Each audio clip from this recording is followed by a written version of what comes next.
जिसके घर में प्यार प्रेम शांति होगी, स्वर्ग जैसा वास होगा।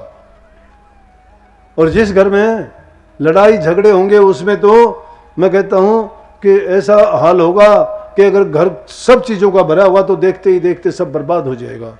आप सभी को प्यार भरी राधा स्वामी जी। देखिए, जो आज का सत्संग का विषय है उसमें महाराज जी ने बताया कि जिन घरों में प्यार प्रेम है उन घरों में भगवान वसते हैं, और जिन घरों में मान सम्मान नहीं है, बड़ों का आदर नहीं है, प्यार प्रेम नहीं है, वहाँ पर भूत और काल का वासा हो जाता है।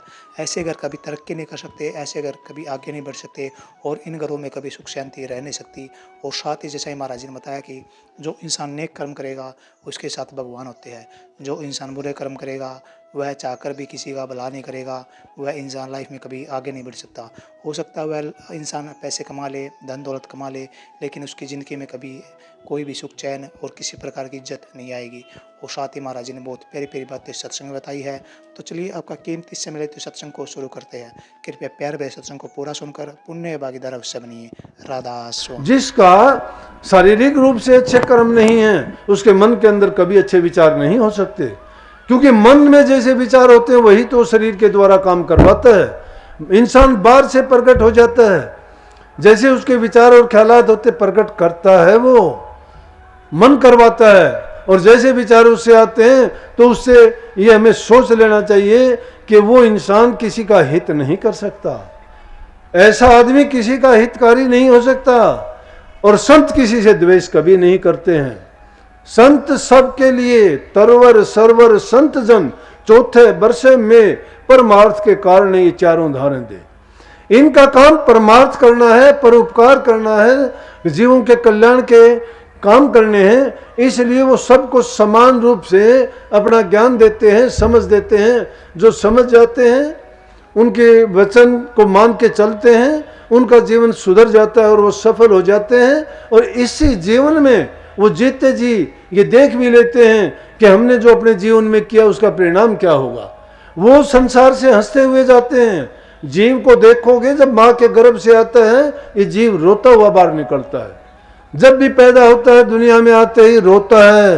रोता क्यों है? काल और माया के इस खेल को देख के कहता है कि हाय कहाँ था, कहाँ आ गया। और लेकिन धीरे धीरे जब उस पर माया का प्रकोप और काल का साया पड़ना शुरू हो जाता है, वो भी बदल जाता है। यहाँ के जो गर्भवास में उसने वचन भरता है, जो हालात उसने देखे थे उनको भूल जाता है, और देखा देखी उस संगति के कारण वैसा ही बन जाता है। वैसा ही वो उनके अंदर जैसे संगति मिलती गई, जैसे विचार मिलते गए, जैसे उसको लोग मिले, उनके अनुसार वो भी वैसा ही बनता चला गया। लेकिन संत अपने जीव के लिए सत्संगों के माध्यम से उनको आवाज देते हैं, चाहे वो जीव लाखों कोस क्यों न हो। और जब उसका अच्छा वक्त आता है सुधरने का, वो लाखों कोस से भी चल के उस जगह पर पहुंच जाएगा। लेकिन जिसका कर्म गंदा होगा, वो चाहे गुरु के रात दिन पास रहता हो तो भी वो उस चीज को हासिल नहीं कर पाएगा। क्यों नहीं कर पाएगा? कि उसकी बुद्धि मलिन है। मन को जिसने साफ नहीं किया, बुद्धि की मलिनता उसको लेके डूबती है। इसलिए परिवर्तन चाहिए, बदल जाना है हमें। जो इंसानी, पहले हमें इंसान बनना पड़ेगा। इंसान बनेंगे उसके बाद सत्संगी बन सकते हैं। अरे सत्संगी से तो दूसरे लोग ये सोचते हैं ये हमारे से अच्छा होगा, इसमें सद्गुण होंगे, ये भक्ति करता है, गुरु का भक्त है, ये झूठ नहीं बोलता, ये कपट नहीं करता, ये निंदा चुगली नहीं करता। सत्संगी होके दूसरी उनको बात नहीं मिलती है, वो सत्संगी कैसे हैं? एक सत्संगी दूसरे से मिलता है, कभी बात करते हो कि आप कभी भजन में बैठते हो, नाम का सुमरण करते हो, कभी चिंतन करते हो, आपका ध्यान कैसा है? एक पल के लिए कोई बात नहीं करता। जब बात करते हो तो कहते तेरा कारोबार कैसा है, तेरे बच्चे कैसे हैं, तुम क्या कर रहे हो, तुम कहाँ रहते हो। अरे दुनियादारी की बातें वही पूछते हो। कभी ये पूछते हो कि प्रभु से तेरा प्यार कितना है, कभी ये पूछते हो कि तो कुछ उन्नति हुई है तेरी। बात बात सीखते हो, कभी झूठे से कह भी दिया। मैं कहता हूँ नाम का सुमरण तक भी नहीं करते हो। अरे गुरु से नाम लेके गुरु के चोर बनते हो। कितनी बार मैं समझाता हूँ कि अगर कोई माँ से दूध पी के और उस माँ को गालियाँ देता है, घर से निकाल देता है, उसकी सेवा नहीं करता हो तो दूध को लजाता है।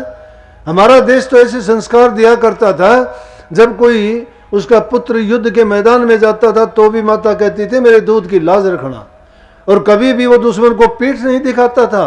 आज तो तुम माँ बाप को थप्पड़ और लात और दिखाते हो, उनकी तरफ आंखें निकालते हो, उनको घर से निकाल देते हो। सेवा करना दूर की बात, प्यार करना दूर की बात, उनने जो तुम्हारे साथ अच्छा किया था उसके बदले में तुम उनके लिए कुछ भी नहीं करते हो, तो हमसे गिरा हुआ और कौन हो सकता है? तो वो कौन है? वो दूध को ले जाता है। एक इंसान किसी का नमक खा के, ऐसे ऐसे देखता हूं, एक इंसान खाता उसी से है, बुराई उसी की करता है। कहां है आदमी का दीन, धर्म और ईमान? जिसका खाता है उसी की बुराइयां करता है। ये नमक हराम है, नमक हराम की कभी अच्छा नहीं हो सकता वो। इसलिए दूसरा आदमी जिसका नमक खाओ उसके साथ वफादारी करके निभाओ, चाहे उसमें लाख गलतियां होंगी, लेकिन तुमने उसका नमक खाया है, तुम अपने नमक की वफादारी दिखाओ। लेकिन यहां तो उल्टा काम है, जो जिसका खाता है उसी का, जो ज्यादा खाता है ज्यादा बुराई करता है। तीसरी चीज, गुरु से नाम लेके जो गुरु से द्रोह करता है, गुरु से द्रोह घात जो रखता, गुरु को मानस रूप समझता, सो जीव जानो अपघाती, उन संकाल करे उत्पाती। बेशक लिख लो, पक्के पत्थर की लकीर, मिट्टी की और पानी की नहीं। पानी में लकीर निकालोगे 1 सेकंड में लेवल हो जाएगी, बराबर हो जाएगी। मिट्टी पर लकीर निकालोगे, हवा चलेगी, थोड़ी बहुत देर रुकेगी, फिर मिट जाएगी। पत्थर पे लिखी हुई लकीर कभी मिटती नहीं, अब पक्की रहेगी उस पर।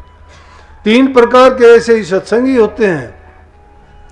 कुछ ऐसे होते हैं बात सुनी और पानी की तरह, जैसे पानी में लाठी मारी, पता ही नहीं कहां मारी थी। दूसरे मिट्टी में जैसे लकीर निकाल दी, ऐसे सत्संगी होते, सत्संग वचन सुनते हैं, सुनने के बाद जाते हैं, 1-2 दिन याद रखते हैं, फिर वही लेवल बराबर वैसे ही। लेकिन जो असली सत्संगी होते हैं, उन्होंने जिसने वचन को सुन लिया, पत्थर की लकीर मान ली, वो कहते हैं गुरु का वचन खाली नहीं जाता। अगर गुरु मानते, गुरु को मानस रूप समझता, जो गुरु को मानस रूप जानते हैं, लेकिन गुरु होना चाहिए शब्द भेदी गुरु होना चाहिए, पाखंडी नहीं, लुटेरा नहीं, ठग नहीं, भरमाने वाला नहीं, सत्य दर्शाने वाला, तुम्हारे जीवन को सही दिशा देने वाला, तुम्हारा कल्याण करने वाला, तुम्हारा हित चाहने वाला। गुरु सबका हितकारी है, गुरु सबके लिए गुणकारी है, वो परोपकारी है, परोपकार करता है। जो 4 चीज बताई थी, तरवर सरवर संत जन, ये आते ही दूसरों के कल्याण के लिए, उनका कोई स्वार्थ नहीं होता है। क्या मतलब उनको किसी से, लेकिन दुनियादार उसका टारगेट बना के बुराइयां करते हैं। क्यों करते हैं? तो इसलिए मैंने कहा कि जो ऐसे लोग हैं कि जिसका नमक खाते हैं, जिसका, और उसी के पीठ में छुरा भोंकते हैं, उसी के बारे में उल्टा सीधा बोलते हैं, उसी की निंदा चुगलियां करते हैं, फिर वो क्या कहोगे उसको? सत्संगी कहोगे? कैसे सत्संगी हैं? सत्संगी का काम इन बातों से क्या मेल? ईर्ष्या निंदा बुराइयां दिल में जब तक भरी हुई है, सत्संगी क्या मत, इंसान भी नहीं मानता उसको। अगर कुछ करो तो चर्चा नाम की किया करो, चर्चा करो नाम की, नहीं करते। जो दुनियादारी की बात अगर करते हो, जीवन बर्बाद हो जाएगा, उन चीजों में कुछ नहीं मिलता है। लेकिन अच्छी चीज करोगे, कम से कम भक्ति नहीं कर सकते, तो मैं कहता हूं ये भक्ति में गुजरता है ये टाइम। गुरु की चर्चा करना, नाम को याद करना, नाम का सुमन करना, ये पूछना कि भजन कितनी देर करते हो, उसकी कम वृत्ति उसमें लगी हुई है। ये भक्ति का जो स्वरूप बता दिया, कितना कबीर साहब ने स्पष्ट शब्दों में कहा, आजा रे खिलाड़ी तन खेल खिलाऊं, छोड़ दे कपट एक सीख समझाऊं, बताऊं तिरने की तदबीर, मन मार सूरत न डांटो रे, घर बैठे बनो फकीर, मन मार सूरत न डांटो रे, घर बैठे बनो फकीर, घर बैठे बनो फकीर। फकीरी मस्त फकीरी है। दुनियादारी के सब काम करो, संतों तो कहिए पूरे काम करो, कोई काम से मनाही नहीं। जॉब करते हो जॉब करो, किसान खेत में काम करो, मजदूरी करते हो मजदूरी करो, ईमानदारी से करो, हक हलाल की कमाई करो, ये नहीं धोखाधड़ी की। अगर तुमने 100 रुपये किसी से लेने हैं तो 110 रुपये का काम करो, मैं कहता हूं तुम्हें 220 रुपये का फायदा होगा। लेकिन अगर तुम जाते हो 500 रुपये मजदूरी करने के लिए, काम 200 का करते हो, तो मैं कहता हूं तुम 50 रुपये के भी नहीं हो। तुम्हारे कर्म में लिख दिया गया वो कि तुमने ठगी की है। तुमने धोखा उसको नहीं दिया, तुम खुद धोखे में आए हो। इसीलिए कबीर साहब ने कही है, कबीर आप ठगाइए और ना ठगिए कोई, और ठगे दुख हो तर आप ठगाए सुख होए। दूसरे को ना ठगो, तुम ठगे जाओ। संत ठगे जाते हैं, उनको संतों को मूर्ख समझते हैं कि पता नहीं। अरे मूर्ख को, संतों को नहीं पता तो इतने लोग बेवकूफ नहीं, किस लिए आते हैं वो। एक आदमी कल ही मेरे पास बैठा था, किसी कारण से उसको जेल जाना पड़ गया। जेल में गया तो जेल में तो जो हालात होते हैं उसने बताई, मुझे तो पता नहीं। बोला जी ऐसे करवाते हैं ऐसे करवाते हैं, दूसरे जो लंबे कैद वाले होते हैं उनसे बहुत काम लेते हैं, उनको दुख देते हैं। बोला लेकिन मेरे पास तो एक आया, सिर पे उसने बांध रखा, नाम मैं नहीं लूँगा। बोला कि हाँ भाई जानता है मुझे? मैंने बोला नहीं जी। बोला मैं वो हूँ। उसने कोई नाम लिया। बोला जी अच्छा, मैं तो नहीं जानता। बोले अच्छा कोई तुझे कुछ कहे तो कह देना कि वो है। 2 आदमी छोड़ दिए उसके पास में। बोला मुझे कोई कुछ नहीं कहता, जहाँ किसी काम के लिए जाऊँ तो बोला कि ये उसका भाई है। मैंने वो आदमी नहीं देखा, उसके बाद आदमी नहीं देखा, और मेरे सारे काम और जो कुछ बात हो, जो भी उसका नाम ले कि ये उसका भाई है, बोला सब दूर हट जाए। बोल भाई क्या चाहिए क्या चाहिए? बोला जी मैं हैरान हो गया देख के ये बात। मैंने पूछा वो आदमी भी नहीं, जिस गांव का उसने बताया उस गांव में वो आदमी नहीं। बोला जी आप थे वो? मैं नहीं था। ना ना मैं ये बड़ाई नहीं करता, मैं नहीं था। ये उसका विश्वास था, उसका यकीन था, उसकी सच्ची भक्ति थी, उसकी दिल की जो भावना थी। ये इंसान मूर्ख है, ये भटकता है, ये नहीं जानता है। उसके लिए जिसका सहारा तुमने ले लिया उसके लिए प्रभु स्वयं आते हैं, एक बार नहीं 1000 बार आते हैं। लेकिन दिल किस में सच्चाई हो। पलटू लिखा नसीब का, संत देते हैं फेर, जो दिल साचो आपने तो पलक न लग गए देर। एक पलक की देरी नहीं लगती। और कहता है पलटू पारस क्या करे जब लोहा खोटा होए। सतगुरु सबको देते है लेता ना ही कोई। सतगुरु क्या करेगा जब लोहा ही खोटा पड़ा? पारस पत्थर क्या करेगा? खोट अपने अंदर भरे पड़े हैं, उन खोटों के कारण दुख सुख भोगते हो। कभी सुख मिल गया तो मस्त होते हो, गाफिल बन जाते हो। ये गफलत का मार्ग नहीं है। यहां तो हाथ से काम करो। किताब लिखी मैंने लिखवाई, उसमें सीधी बात लिखवाई है कि हाथ कारवल मन यारवल। मन को यार हमारा कौन है? प्रभु है। उसमें अपने मन को जोड़े रखो, काम अपने करते जाओ। काम हमने कोई नहीं छोड़ना। अगर हमारे पास कोई आता है, मैं कहता हूं हमारे पास वो आओ जिसको फायदा होता है। हमारे पास वो आओ जिसके घर में सब कीड़ी तक उस घर की खुश हो। अगर हमारे पास आने से किसी को नुकसान होता है, तकलीफ होती है, उसके घर वाले नाराज हैं, मत आओ। पहले अपने घरों के अंदर प्यार प्रेम शांति कायम करो। जिसके घर में प्यार प्रेम शांति होगी, स्वर्ग जैसा वास होगा। और जिस घर में लड़ाई झगड़े होंगे उसमें तो मैं कहता हूं कि ऐसा हाल होगा कि अगर घर सब चीजों का भरा हुआ तो देखते ही देखते सब बर्बाद हो जाएगा। लक्ष्मी वास छोड़ देगी, टोटा आ जाएगा, उसमें काल का पैरा हो जाएगा, एक दूसरे को दुश्मनों जैसा बर्ताव करने लगेंगे। और उस घर में कोई भी अगर तुम अच्छा करना चाहोगे सब बर्बाद हो जाएगा।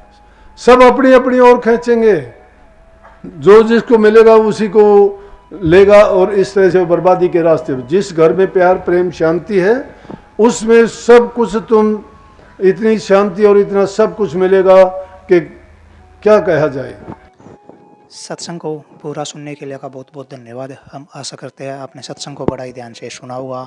तो जैसे प्यारी साध संगत जी आपने सत्संग सुना, महाराज जी ने बताया कि अगर घरों में प्यार प्रेम रखते हैं और घरों में अगर इज्जत रखते हैं तो हमारे घर में किसी प्रकार कोई कमी नहीं आएगी। हमारे घर में धन और सुख शांति पर्याप्त मात्रा में हो जाएगी और जो हमारा जीवन है वो बिल्कुल सुख शांति से बीतेगा। और जैसा ही महाराज जी ने बताया कि अगर बड़ों का आदर नहीं करते और घरों में प्यार प्रेम नहीं रखते तो हमारा जीवन किस तरह नरक बन जाता है, किस तरह हम अपने जीवन में पीछे रह जाते हैं। और जैसा ही महाराज जी ने बताया कि जो इंसान नाम का सुमिरन करता है वो उसका मन किस तरह पवित्र बन जाता है और किस तरह व्यक्ति अपने जीवन में आगे बढ़ता है। तो कृपया हम गुरु महाराज जी की इन बातों को आप अपने जीवन में अवश्य उतारिए और अपने जीवन को सार्थक अवश्य बनाइए।